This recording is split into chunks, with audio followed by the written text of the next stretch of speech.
Assalamualaikum warahmatullahi wabarakatuh. Alhamdulillahirabbil alamin. Alladzi alafa baina qulubina fasbahna bi ni'mati rabbana. Alladzi khalaqal mauta wal hayata liyabluwakum ayyukum ahsanu amala. Asyhadu an la ilaha illallah wa asyhadu anna Muhammadar Rasulullah. Allahumma shalli wa sallim ala sayyidina Muhammad wa ala alihi wa sallam ajma'in. Ibadillah, sahabat ngaso rahimani wa rahimakumullah.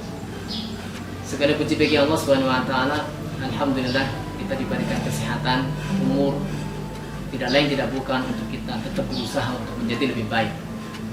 Allah Subhanahu wa taala membagi fase kehidupan manusia menjadi 3 fase yang sangat penting, yang tentunya penting untuk kita renungkan. Allah Subhanahu wa taala berfirman, "A'udzubillahi minasyaitonir rajim. Allahul ladzi khalaqakum min dha'fin." Allah Subhanahu wa taala menciptakan kita dari keadaan lemah.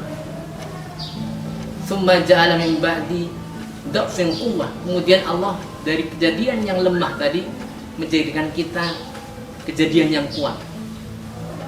Kemudian setelah kuat, Allah kembali menjadikan dha'fan wa saibah. Allah menjadikan kita kembali lemah kembali dan beruban. Seakan-akan Allah menggambarkan di sini bahwa fase manusia dibagi 3 tahapan penting.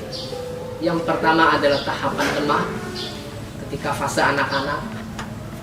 Kemudian fase kuat, dan yang terakhir setelah kuat kita dilemahkan kembali dengan salah satu cirinya adalah musaibah, dengan kita ciri uban. Artinya ini fase tua. Di antara 2 kelemahan ini, di antara 2 fase kelemahan ini ada satu penting, yaitu fase kuat. Fase inilah yang kita sering kenal dengan fase pemuda, fase kepemudaan. Ibadillah, sahabat ngaso rahimahullah, fase pemuda ini menjadi fase yang sangat penting. Kenapa? Karena ini fase kuat.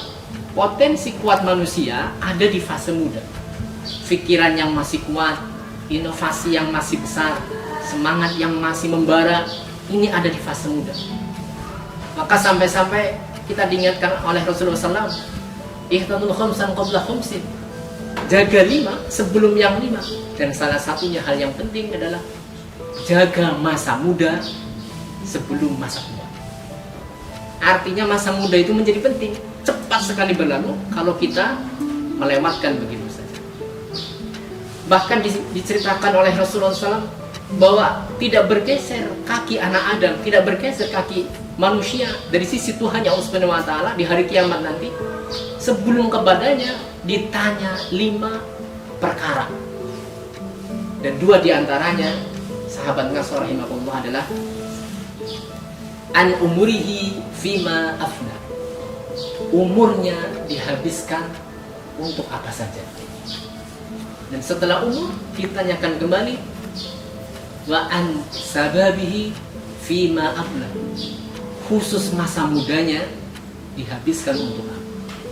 Sahabat ngaso rahimahullah, bayangkan di hadis ini Allah menanyakan, bertanya di hari kiamat ini terkait dengan umur, sementara ditanyakan juga masalah masa muda. Padahal kita tahu bahwa masa muda itu bagian dari umur, tetapi sangat pentingnya fase muda ini menjadikan masa muda ditanya lebih khusus. Bahkan di syariat Islam kita disunahkan tiap hari Jumat, ya, kita untuk membaca surat Kahfi, surat Al-Kahfi.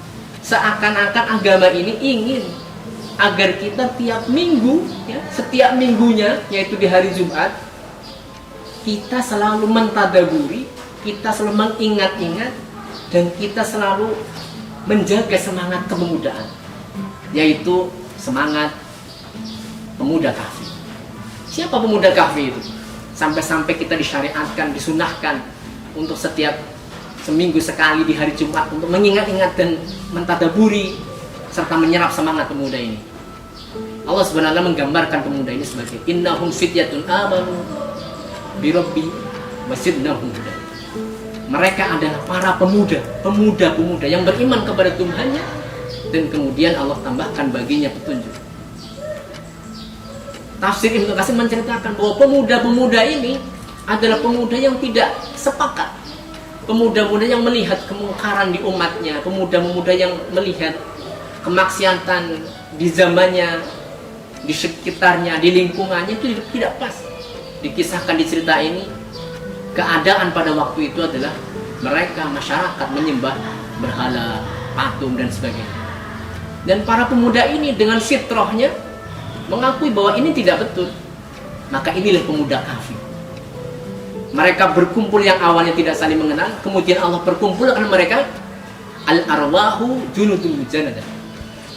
Kenapa? Mereka awalnya nggak berjumpa, mereka awalnya tidak kenal, tapi karena Allah mengumpulkan mereka, ruh-ruh mereka bersambut, ruh-ruh mereka saling kenal, sehingga menjadi rukun untuk bersatu. Dan akhirnya mereka harus terpaksa melarikan diri untuk menyelamatkan iman, karena tidak ada yang bisa mereka lakukan selain melarikan diri. Sahabat Nasr rahimakumullah, banyak berdebaran di Al-Quran kisah inspirasi dari para pemuda ini. Tadi ceritakan terkait dengan Ashabul Kahfi, cerita para pemuda Kahfi. Di lain surat juga diceritakan terkait dengan bagaimana Nabi Ibrahim alaihissalam juga berjuang, seorang pemuda yang berjuang. Siapa Ibrahim itu?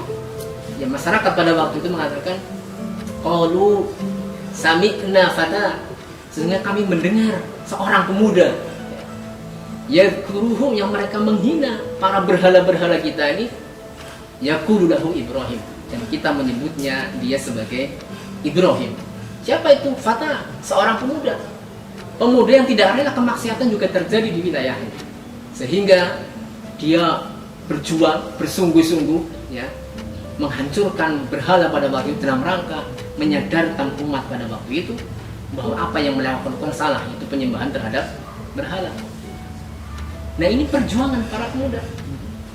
Kisah Nabi Yusuf alaihissalam itu juga ketika masih muda. Bagaimana ketika beliau diberikan kesempatan untuk berdua-duaan dengan seorang perempuan, kemudian beliau berkata, qala ma'adallah innahu rabbi ahsanu wahya. Jadi diberikan kesempatan dia untuk berbuat maksiat, tetapi dia memilih untuk meminta pertolongan, dia memilih untuk dekat dengan Rabb-nya. Inilah ciri pemuda yang mungkin bagi kita ini ujian yang sangat berat. Mungkin bagi kita ada sesuatu yang mustahil barangkali. Mungkin bagi kita ada sesuatu yang patut untuk kita perjuangkan. Tapi ihfazillah, sahabat Nasr rahimakumullah, sungguh ini sesuatu yang patut untuk kita perjuangkan. Ihfazillah, sahabat Nasr yang dirahmati Allah Subhanahu wa taala. Dari banyak kisah ini ya, tentunya kita seorang pemuda harus selalu menjaga semangat ini. Maka sampai-sampai Imam Syafi'i rahimahullah mengatakan, wadadul fata, sungguh eksistensi seorang pemuda, wallah, kata Imam Syafi'i, bil ilmi wat tuqa. Eksistensi seorang pemuda demi Allah hanya di dua hal. Yang pertama adalah berilmu, eksistensinya di ilmu, wat tuqa, dan ketakwaan. Tanpa kedua ini, kata Imam Syafi'i, maka jadi diri eksistensi pemuda itu tidak ada. Maka sahabat Nasr rahimakumullah, tentunya di masa muda ini harus kembali kita sadari eksistensi ini. Eksistensi bukan hanya eksis seperti di media sosial dan sebagainya, bukan. Tapi eksistensi terutama adalah masalah kebermanfaatan. Sesungguhnya ketakwaan dan ilmu itu adalah akan berbuah kebermanfaatan bagi masyarakat. Bukankah kalau kita ingat dalam cerita Ashabul Ukhdud ya, cerita terkait dengan cerita Farid ya, ketika diceritakan dalam kisah itu, raja yang sangat bengis meminta masyarakatnya itu untuk memilih antara iman dengan tidak iman akan dimasukkan dalam Farid. Karena kesalahan apa? Wahum ala ma yaf'aluna bil mu'minina syuhud wa ma naqamu minhum illa ayyuminu billahil azizil hamid. Masyarakat pada waktu itu tidak punya kesalahan terhadap raja. Kesalahan mereka hanya satu, yaitu mereka beriman kepada Allah SWT.